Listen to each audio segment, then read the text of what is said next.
Please jangan judge sambal ni dari bau je. Lagi kuat bau, lagi padu tahu rasa dia.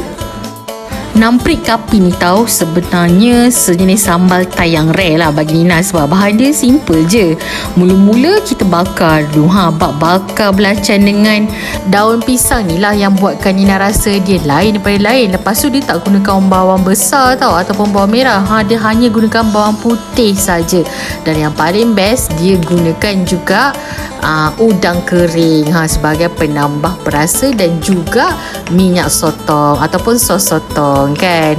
Sama je macam sambal belacan kita, cuma ada penambahan sikit lah kan. Kalau cakap pasal rasa, dia ada gabungan rasa masam, pedas, masin, semuanya seimbang. Bak kata orang Thailand, Aroy mak, makan pula dengan ikan goreng. Dah siap. Kalau anda suka video macam ni, sila komen kat bawah.